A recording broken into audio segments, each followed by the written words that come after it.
Hello, my loyal HYLDR. Welcome to Chapter 7 of the HYLDR Chronicles. This chapter is called Bed of Worms. Winter was coming to an end, but the dire cold wind felt like one last desperate effort to freeze our life to death before giving up the ghost. Spirals of snow bombarded the meadows around the town of Helheim. Each flake was like a persistent white spider, fidgeting away to slip under your eyelids. Hailstones pummeled your ears to borrow a passage through your skull. Snakes of wind pestered the crack between your lips, stifling you senseless and flaring your nostrils. Kara coughed her lungs out, but worried little about the infernal blizzard. Her pale fur faded, and she shifted back to freckles and less hairy legs. Skuld, Skuld, where are you? She cried out in thought, shivering in the snow. The tin from Vanaheim had de-escalated, but she still had to make it alive to the woods. For the second time this winter, someone caught her by surprise again, grabbed her by the legs and flung her over their shoulder. She was too weak to fight back and watched massive footprints in the snow lead a trail away from the realm of men. This bulky man was helping her. A faint bouquet of torchlights in the distance swayed back and forth until dark clouds of bushes and branches snuffed them out. She was home, Nibelwood. The tall man dumped Kara onto the ground without uttering a word. She coughed up more blood, thumping her chest to dislodge whatever she felt was stuck in her windpipe, then tried to call out to the stranger wandering back to Vanaheim. Why did you help? Why would one of you do that? He paused a while, looking up at the feral skies. Kara could only see his monolithic silhouette, but hadn't yet noticed the man wasn't clothed either. However, she did hear him say, "One of us. Since when do you care about us? All you want is to paint the world red and lap it up like a well-trained pup. Go back to your master and stay there," he said telepathically, morphing into an intimidating horse and galloping off through the storm. Kara knew there were HYLDR spies in various villages, and she also knew that some HYLDR had been doing their job for so long that their allegiance had gone astray. Some were said to have even become domesticated. "Freya, was that you?" said Kara, collapsing on a bed of ferns. It was warm now. The air had a moist smell of roots and fresh soil, but also of recently gnawed bones. The metallic tang of blood mixed with a peaty scent of spiderweb roots gently woke Kara, who was resting on a bed of moss. She opened her eyes and met her sisters. Skuld touched Kara's mouth with 2 fingers, suggesting there was nothing she needed to say, then parted her lips to pour a warm clay cup full of blood down her throat. Drink up and rest, sis dear. The warm moon should be gone by the time you have recovered. Tell me all you need to say when the hunger has dwindled, and I will listen this time, I promise. Refr watched the two sisters from a corner of the fox den. He was crouched like a vulture, blood dripping from his grey lips. The carcass of a deer lay before him, and there was little left to share with his hosts. Kara drifted back to sleep, and Skuld softly blinked, indicating to Refr that he could be excused. The deadly creature changed into a red fox and left them in peace. The night was young, and there was so much life left to be reaped. Stroking Kara's white hair, Skuld thought of how the sour relationship with their human neighbors was taking its toll. Voluspa was certainly a formidable leader, and none of the HYLDR doubted her incentive to keep them safe. So why was she playing the Norse woman's games? Why was she wasting their energy? She was squeezing them like sponges, bleeding out every last drop of life, and all the while brainwashing and exhausting the human population. But to what purpose? Skuld knew that Voluspa was counting on her to step in as Norn monarch of the third well. Orphan webs. Since the late monarch, Ordor, was murdered by hunters, nobody had been willing to replace her. After the death of Ordor and her unborn son, Skuld had been appointed next in line, which was not a reward that any HYLDR envied, and with good reason. Becoming a Norn monarch required undergoing an unpleasant ritual. It wasn't just the idea of cutting one's own eye out and dropping it into the well of wisdom that put candidates off, or chopping off the head of a friend or foe to dip in the sacred waters. It was mainly because of the divine gift that the lucky Norn would be granted if they survived drinking the water of wisdom. Knowing everything there ever was or will be must be satisfying, though I can imagine it being a subtle curse too. Ordor must have known what was about to happen to her. Why did she let the Vanaheim butchers end their life that way? Did she see a greater outcome after her family's demise? Or was she utterly depressed, with nothing new to discover? One's life must feel like another autumn leaf ready to fall into the stream below. Watching cycles rotate, knowing the same mistakes are to be repeated eternally. In her sleep, Kara said, "Refr is the key." Perhaps she is, sister. Perhaps she is. But how important is this killer in someone else's plans?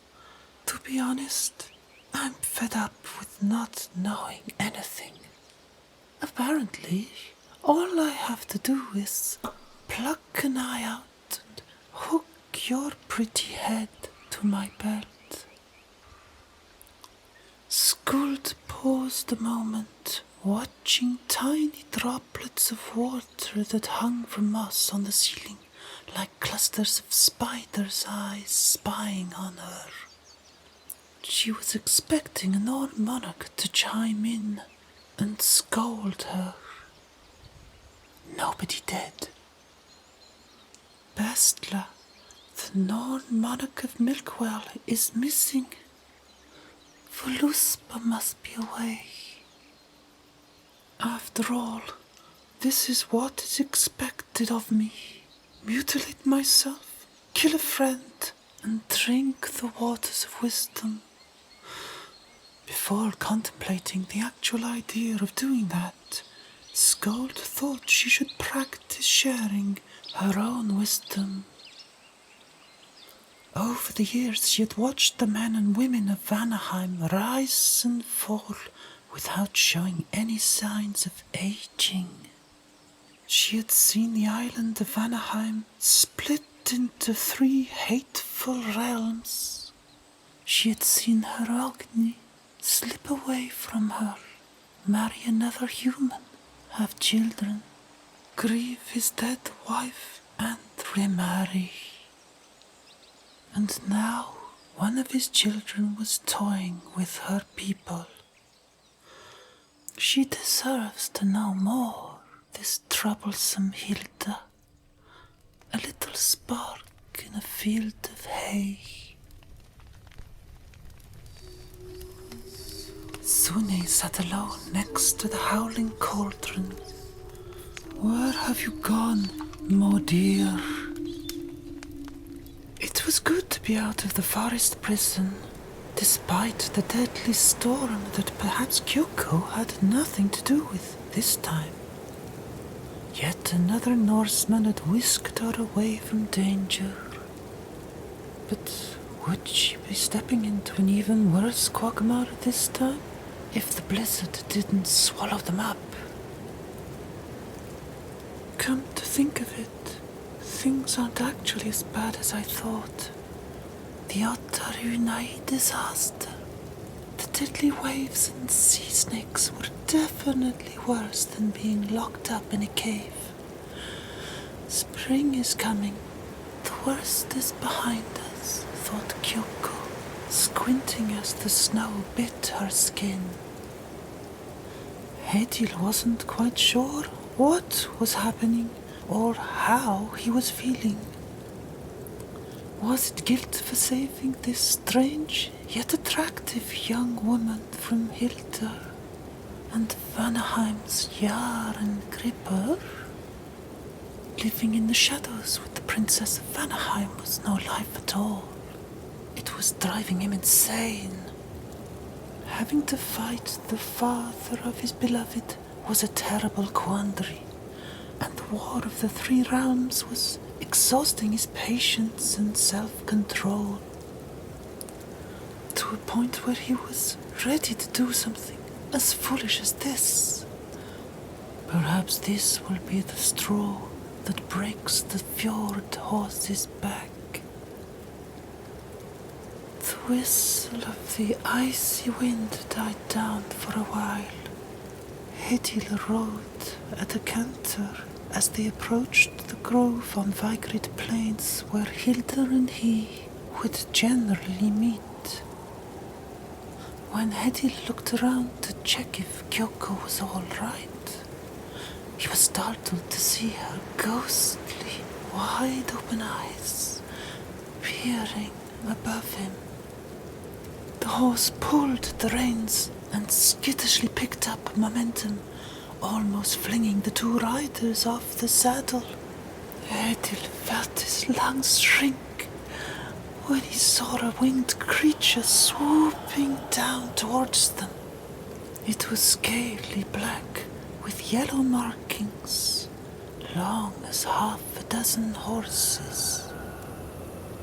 A mane of white hair adorned its skull, and backbone crested in horns. "The Níðhöggr!"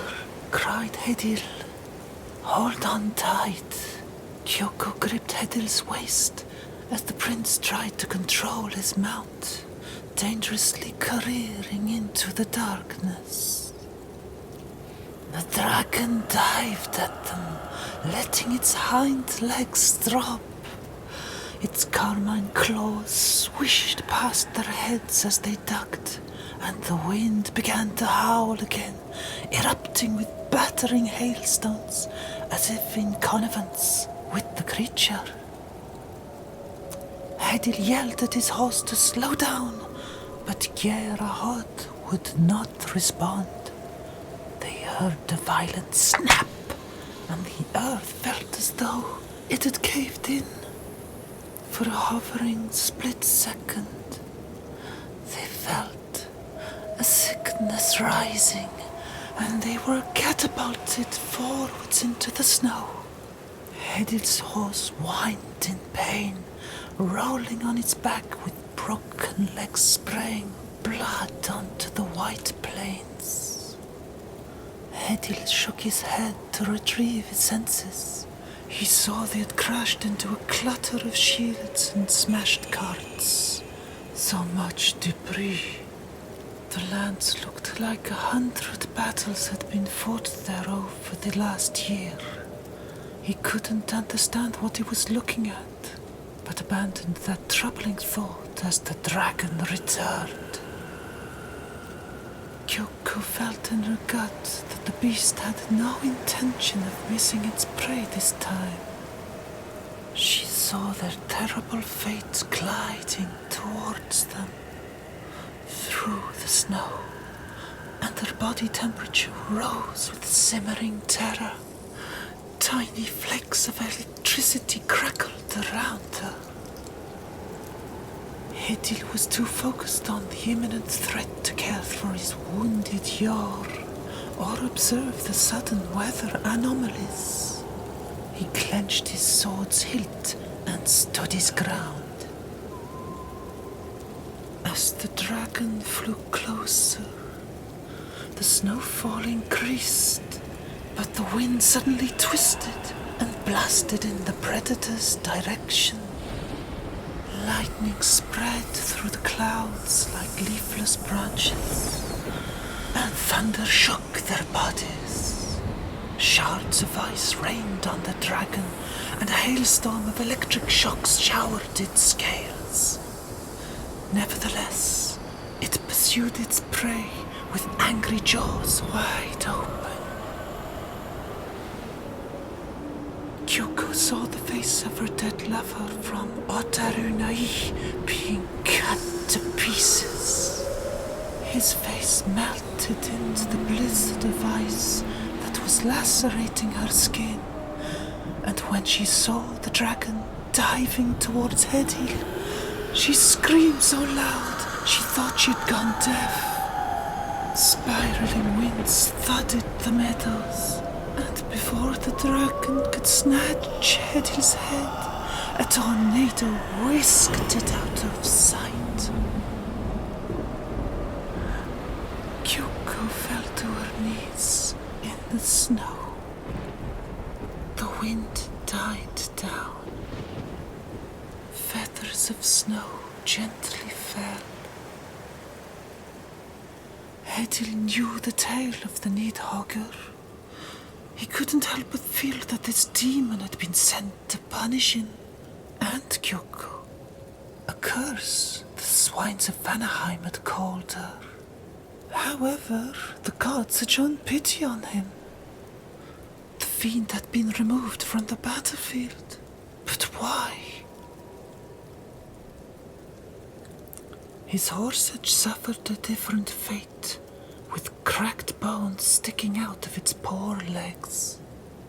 Gerahod, my faithful companion. Hedil couldn't believe he was about to lose his stallion. And here of all places, near the grove where he could drop the mask of pretense, on a field where many battles had torn the island of 3 realms apart, and where many more had taken place that he could not recall. Kyoko rubbed her bruised elbow and wiped off the snow clinging to her bearskin coat. She didn't dare make any assumptions about what had just occurred. She erased from her mind the haunting images of her demolished village, her despicable dead lover, her parents, and watched Hedil stroke Katyogel head. He drew his sword, wiped his eyes dry with the back of his hand. Katyogel violently thrashed about, but Hedil avoided the fatal hooves and brought his blade hammering down into the horse's heart. The legs twitched a short while until the horse whickered one last time. Two ghostly volutes slithered from Katyogel nostrils and dissipated into the slate sky. "Come," Hedil said mournfully, helping her up and leading the way to the small wood. In a glade, they found a large rock partially smothered in old tree roots. They rested under an old oak tree that had sheltered the mossy stone from the snow. Kyoko stared at Hedil's gloomy face. She wondered if this sudden savior was going to be as helpful as expected. Always so disappointing. He was covered in blood splatter and looked like he'd lost his resolve. "I'm sorry for your horse," she said, trembling from the cold and the thought of the tornado. Hedil wiped his face, spreading the horse blood over his lips. He nodded and looked up through the oak branches, as if in search for a solution to his troubles. He gave his upper lip a quick lick. The snow had stopped falling and the dark clouds were gradually giving way to a dense black field of stars. A faint disk of light wobbled under the drifting clouds and gave the grove surroundings a fluctuating glimpse of visibility. Hedil stood up and left her there. She imagined he'd gone to fetch some wood. This gilt-haired man with sharply chiseled features wasn't as gallant as she had thought, or reassuring either. Better than being defiled by forest ghosts, she thought, rubbing her cold arms and legs under her coat. The clouds sailed east, and the old oak trees and monolithic rocks were bathed in blue light from a radiant full moon. Hedil hadn't returned yet, and she could see piercing bright eyes all around her, flickering in the dark. Kyoko thought she could hear branches being snapped, and hoped Hedil would soon get a fire going. When the Prince of Helheim did lumber back to her, Kyoko slapped a hand over her mouth to avoid screaming. Black drops of blood plopped onto the snow beneath him. Hedil wasn't just spattered with a few spurts of blood from his dying horse. He was caked in it.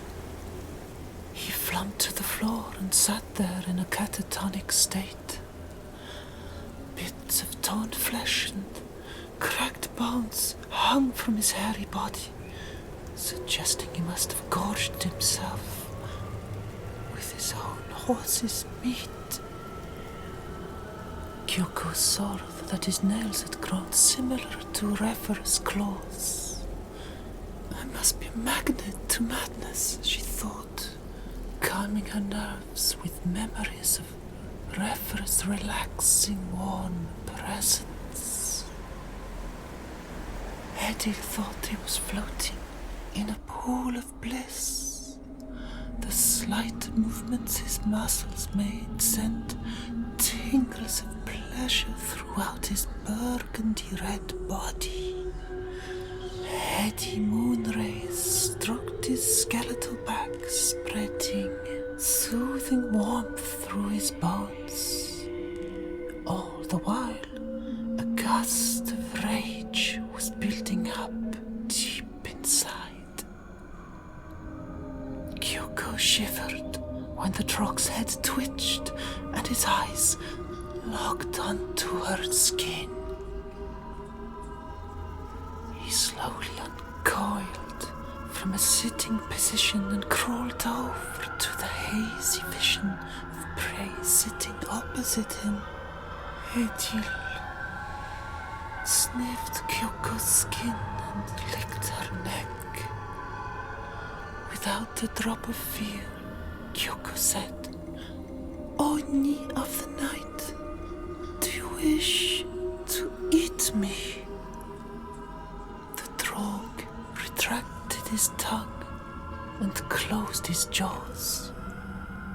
"Don't worry, I don't mind if you do, but you've had more than enough for one evening," she said, stretching out her arm and pulling back her coat sleeve.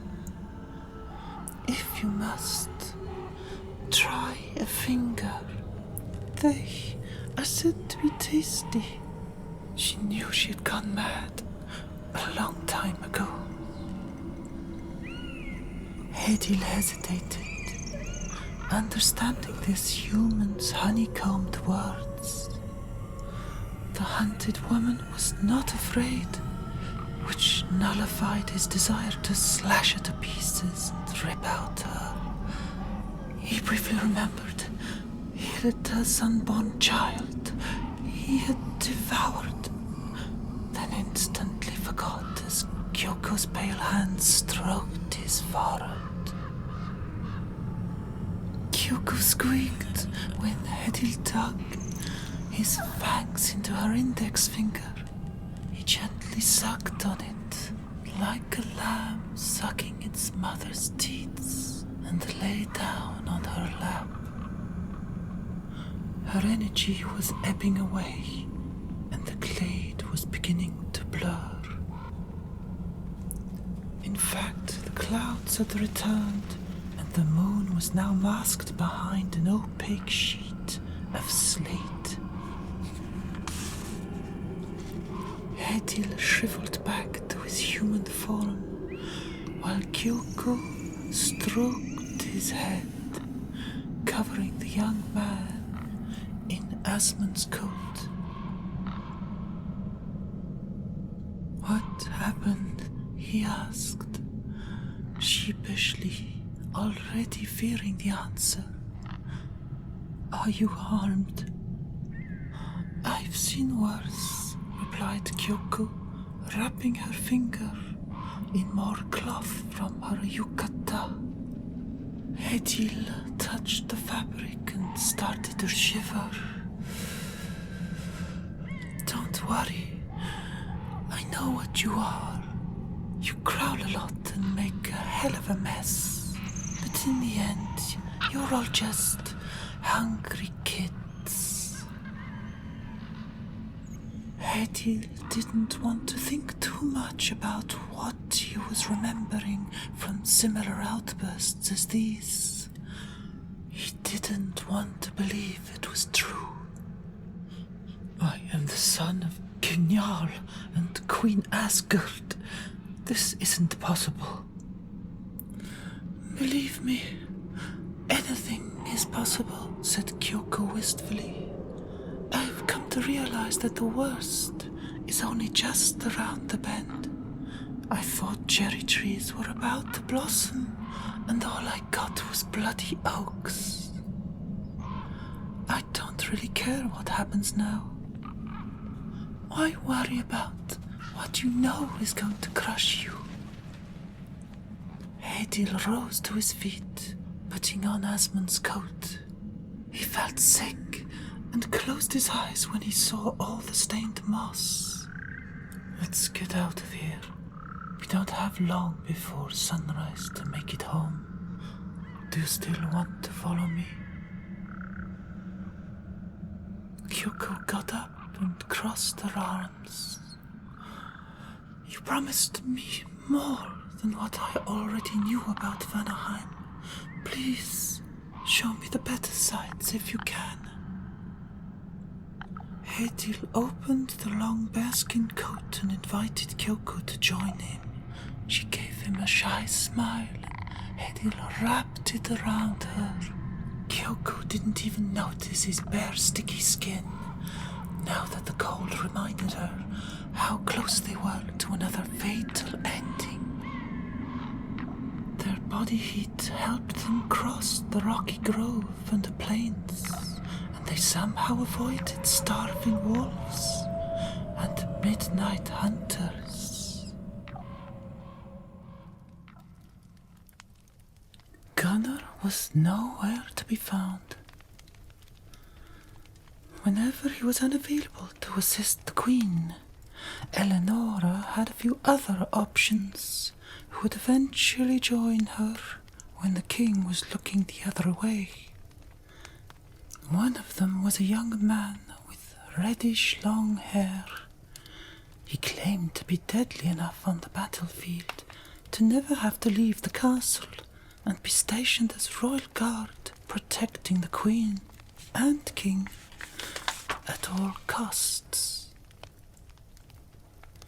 Toki intended to get his money's worth from his dealings with Eleonora, and she was totally unaware how much she had been paying him. Instead of gold, Toki's primary interest was information. Anything he could get his teeth on to send back to Muspelheim. He felt he was one falcon away from sending the most vital news that would allow him to terminate this tiresome mission. That's all he needed. One more decisive tidbit to bring Vanaheim crashing down. He had been useful so far. King Radgrid was well aware of Prince Asmund's return home, and of the strange prisoner he had brought with him.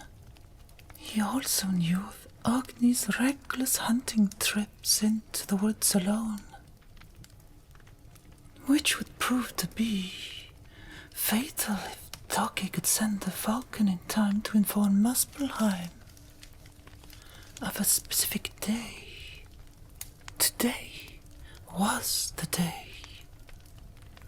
First, he had to get rid of Queen Eleonora, who had asked him to take her riding. He reminded her that he wasn't a brilliant rider and wouldn't be able to do his duty if on horseback. Eleonora reminded him that his duty lay elsewhere, perhaps in the coastal caves this time. Irritated by her constant requests, he blurted out the importance of staying within the castle walls, in case King Radgrid returned. Toki hadn't even noticed his slip of the tongue, and thought Eleonora's reddening face was due to the conversation that wasn't going her way. "Queen Eleonora, what are you doing here?" asked HYLDR, as she entered the royal horse barn with her brother. An acrid odor of moist hay struck their nostrils, but HYLDR almost found the smell of ammonia pleasant. Her horse snorted and tapped the floor with a front hoof, eager to get some exercise, and probably to get closer to the woods. The flustered queen bid farewell to the guard with whom she had been having an intense discussion. She adjusted her horse's saddle and pretended not to care about the man's awkward departure. She had found out he was from Muspelheim, but couldn't say a word. He had been around her for too long for anyone to believe she didn't know he was a spy. "Won't you call me Madir once and for all?" said the Queen. She knew it wasn't easy for them to accept their father's second wife after the passing of their biological mother, and didn't really mind. It had become a habit of pretending to be offended by their lack of empathy. "If it makes you happy, Madir. So, what brings you to the stables at such an early hour? Did your guard forget the hunting list for tomorrow's feast? Or did Vadir forget his bow and arrow again? We could all go and join him and help him actually hunt something this time." Eleonora huffed. "Your Vadir prefers to hunt alone. I simply thought it would be nice to join you on your trip to the woods. Agni mentioned you were going to fetch the witch, the treat of your travels. And I suggested it would be wise to have a third opinion on the matter. We know very little about this woman from across the seas of ice, and I want to see her for myself before letting her into our home." "Come if you like, Queen Eleonora. Modir, but don't expect anything else to happen than her coming home with us." The king agreed. "The king says a lot of things, and little really happens. I haven't seen the Death Hammer or the Fiery Belt yet. Have you? If Agni's words were law, then the island would be ours again tomorrow, and we wouldn't be treading on eggshells in our own woods and meadows. And from clouds of honey would rain golden ale," added Asmund pontifically. "And our battle cries would cause the stars to pale," said Hilda, hopping onto her Freya. "And the night would be studded with our legendary feats," laughed Asmund. "Come on, let's not waste time." "I see the apple hasn't fallen far from Odin's tree," replied Eleonora, smiling at her two stepchildren. "You won't talk me out of it. I'm coming with you." "The more the merrier," said Asmund. "Until we bury her," said Hilda with a childish grin. Eleonora rewarded her with a poke in the ribs as she trotted out of the stables. The two siblings raised their eyebrows and smirked. "This is a first." "So would be falling off your horse and breaking your neck." "Let's not speak out our deepest desires just yet, Brodir." "As you wish, sister. Giddy up!" When the three riders entered Nebelwood, Asmund felt a pang of guilt. The woodland prison was completely covered in snow. The tunnel he had dug to get out was gone, and he feared the worst. "Where is it?" asked the Queen, leading her horse by the bridle. Asmund didn't reply, and jumped off his horse to start burrowing his way down to the prison gate. Hilda tied Freya's reins to a branch sticking out of the snow, and casually checked for any signs of life. "Are you sure it's here, Brodir? A good way to warm up, but we wouldn't want you to excavate the entire woods." Her brother didn't bother replying, shoveling his way under the snow with his scabbard. The short time he'd spent here had chiseled in his brain every aspect of this hillside, and he had no doubt at all to where he was digging. Hilda heard a muffled cry of joy from underground, but shortly afterwards, a yell of befuddlement. What now, she thought, and hurried down the tunnel.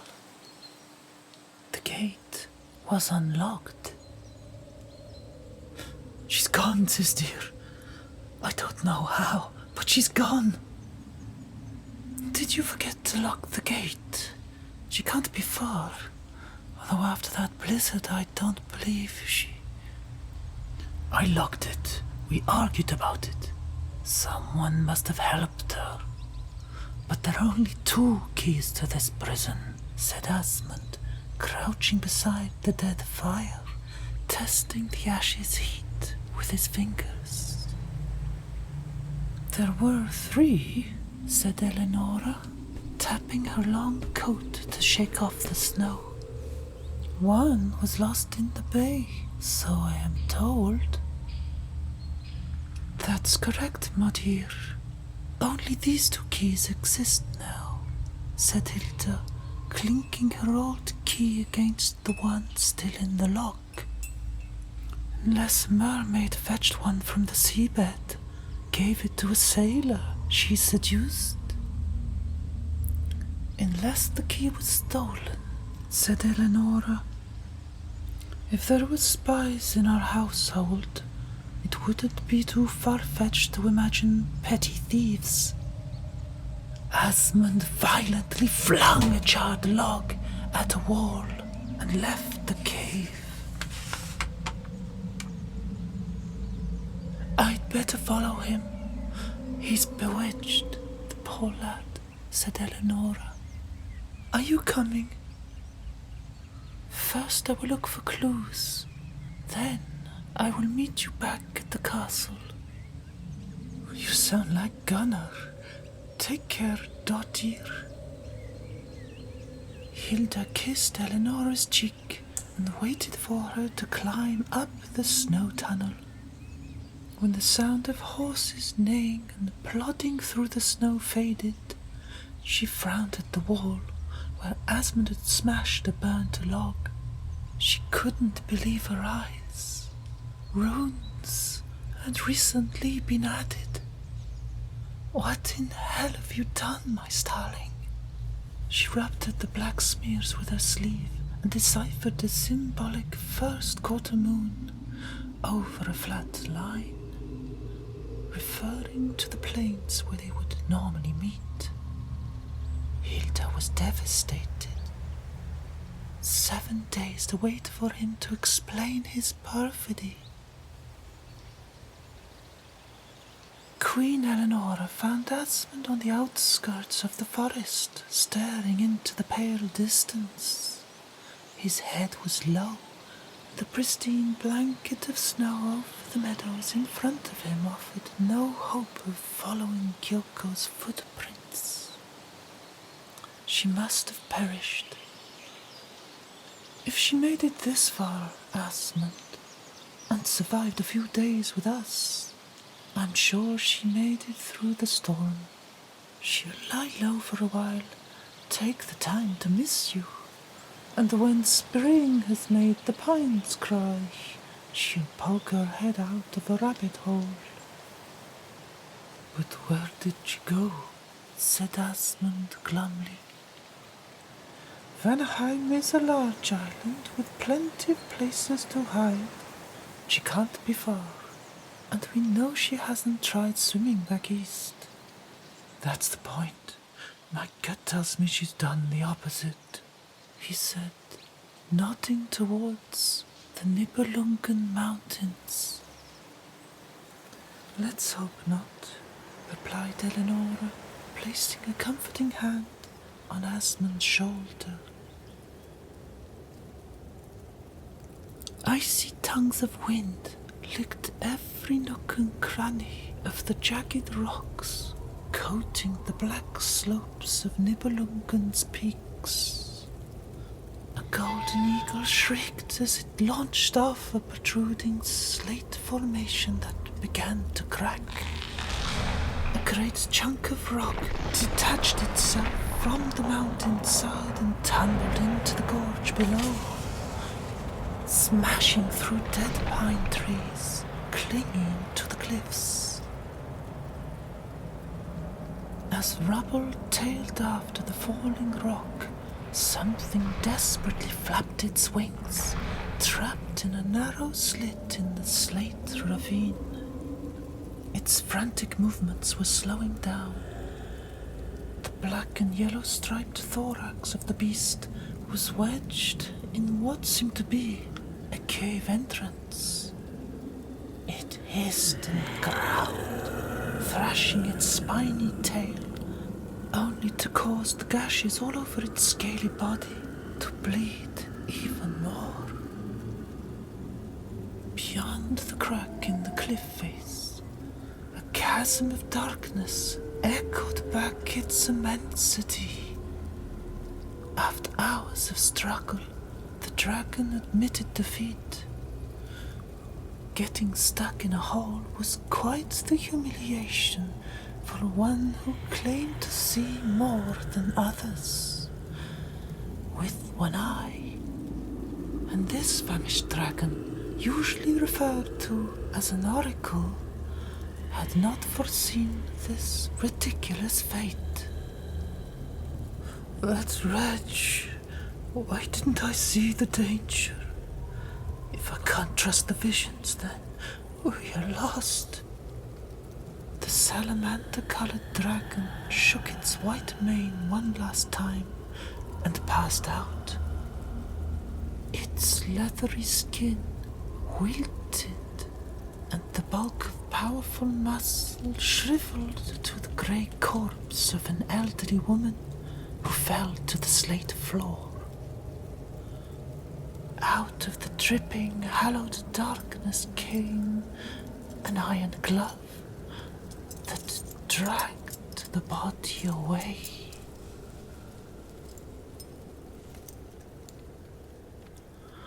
In Helheim, the Gothic priests had slept well. They had also eaten and drunk away the sins of all villagers for generations to come. Until the next full moon, that is.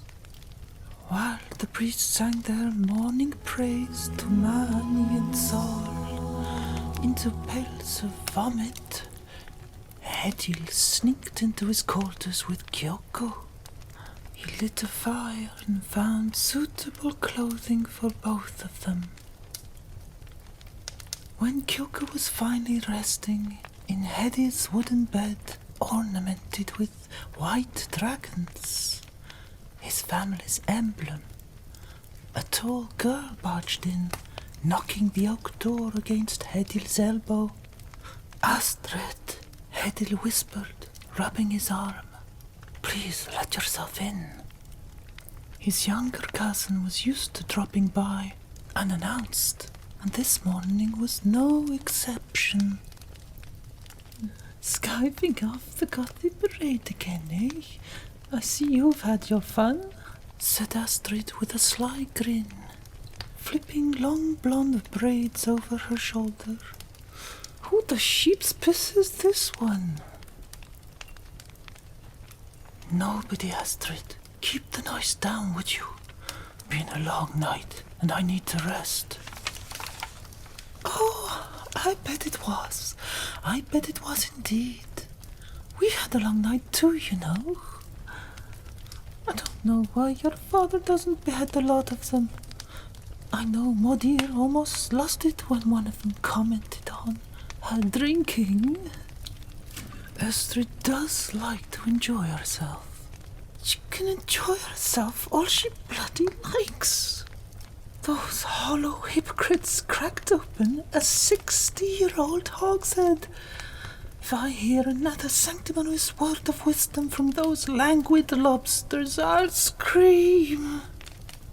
Or worse, probably. Please, Astrid, lovely to see you at the crack of dawn, but I really need... She isn't dead, is she? Said Astrid, spilling her drink as she pushed her way past Hedil to get a closer look at the woman in his bed. Holy Plix bladder! You didn't mate with a HYLDR, did you? What is she? Hedil didn't have time to shush his cousin, and Kyoko sprang out of bed and ran to Hedil's side. Mushy maggots, she's lively. Never seen someone get out of bed in such haste. I mean, not from anyone else's bed. It's all right, Kyoko. This is my callous cousin, Astrid. She thinks you are a HYLDR. Vanaheim spy, maybe. Not a very good one, though. Can't exactly blend in, can she? Does she have a tongue? I have yet to taste anything better than burnt rabbit, if that's what you mean, replied Kyoko, which made Astrid burst out with laughter. Maybe give that aurochs horn a rest, cousin. We need to wait until the Gothi worm their way back the Moonstone Hills. So seal your lips, said Hedil, scratching his head.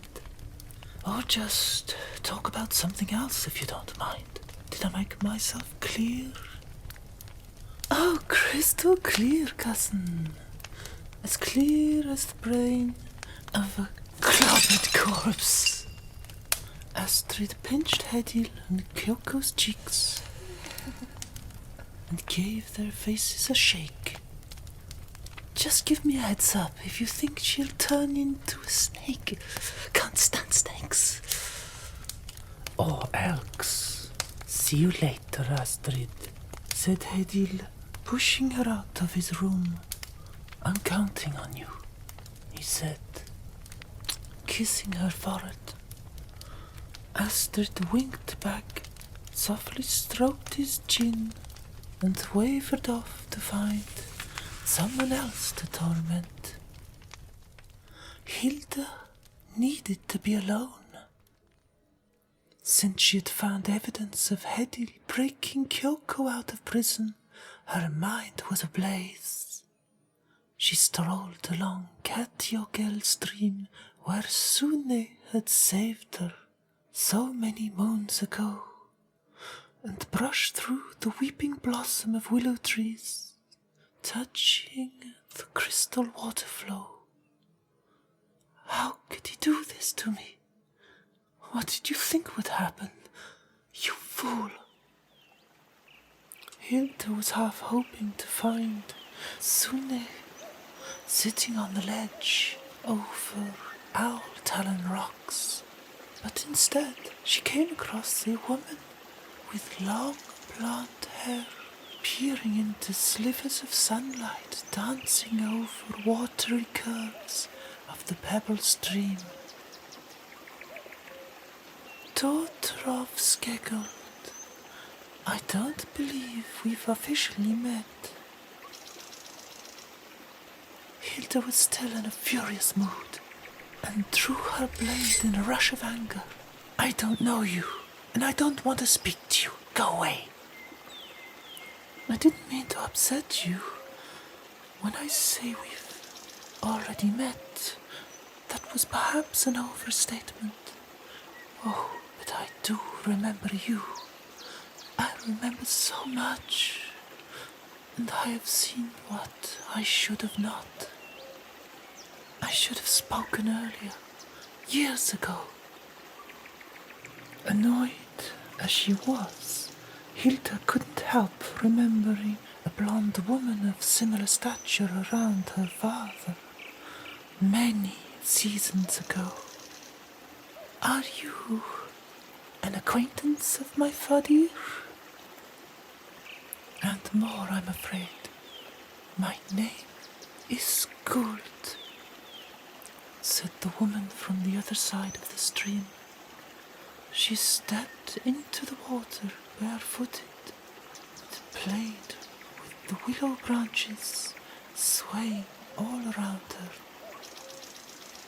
Are you mad? Said HYLDR, sheathing her dagger. Or are you one of them? Are you referring to the people you are attempting to exploit your own pleasure? I wouldn't say pleasure.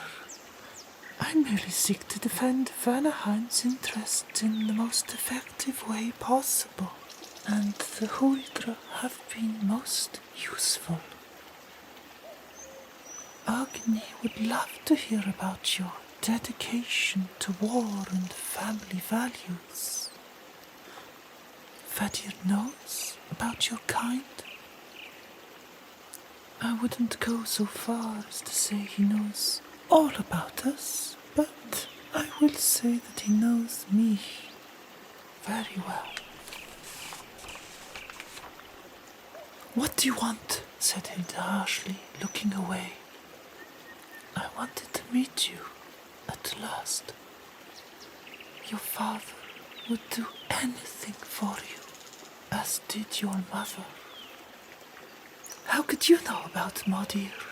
All right, tell me what the king told you. I didn't come here to tell you about Skuld. She was the finest of women, and her sacrifice still burns in our hearts. Why would you care if a human gets struck by lightning? And if you cared so much, why didn't you mystify us? Death is the natural order of things, and some sad events happen for a reason. We also follow blindly our orders, or at least I used to. And bringing Skuld back was not one of those orders. Hilda stared back with rage in her watery eyes. Skuld knew she had to be quick and didn't have time to revisit the history of the HYLDR's crimes. Hilda, we will speak another day about your mother and my late dear friend. When the time comes, I will tell you all you need to know. However, revelations are a bed of worms. The more you keep secrets, the more they squirm and corrupt. Today, I have only one secret that has been digging holes in my soul for too long. It's the worst thing I'd wish to share with you, but I must, while Voluspa is missing. Voluspa? Where did she go? That's the principle of someone going missing, Hilda. We don't know. Anyhow, in the light of my sister's condition and the darkness that is spreading through both our worlds, I need to tell you this. Skuld related the nature of her relationship with Hilda's father and how the natural course of their love produced a child. The king would never have asked his wife to accept the blonde boy into their family, and he let Skuld decide his fate. The HYLDR had no tolerance for Skuld's transgressions either, and she knew she had to get rid of her baby. From listening to hunters who hadn't seen her hiding in the woods, Skuld knew of a couple that lived in the White Castle who were unable to have children. When the man returned to his horse from a fruitless hunt, he found a beautiful boy with golden hair, wrapped in a garment of moss and leaves. Blood trickled from Hilda's mouth after biting through her tongue. King Jarl and Queen Asgard were loving parents and have kept the boy safe and healthy ever since. Shut up! I've watched over him and you, dear Hilda, for so long, and I will not let this madness continue. Not a word more. You've noticed changes, haven't you? Every full moon, the scars? It isn't too late. You need to keep away from the wells. Forget the war and stay far away from my son. Don't say his name! Screamed Hilda, diving into the stream and slitting Skuld's throat with a dagger. Skuld fell to her knees and stared up endearingly at the daughter of the man she loved. It's all right, Hilda. Take care of, she said, touching Hilda's belly before floating away down the stream towards the falls. Hilda reached into the clear water and thumped the surface with her fist, still clenching the bloody dagger. She let out a hellish scream and waded towards the waterfall. Mushrooms of hazy vapors blossomed in front of a long, glossy sheet of water draped over polished rocks. Cushioned by the gushing cascade, passerines sang of vernal imminence while preying on the insects below, tricked into hatching from the early burst of heat. Fragmented rainbow lights sparkled as droplets sprinkled over Hilda's face at the foot of Owl Talon Falls. Her cracked skull dribbled cranial fluid into the foamy water, and she glared lifelessly at the sun soaking through the willow catkins. See you next time for Chapter 8 of the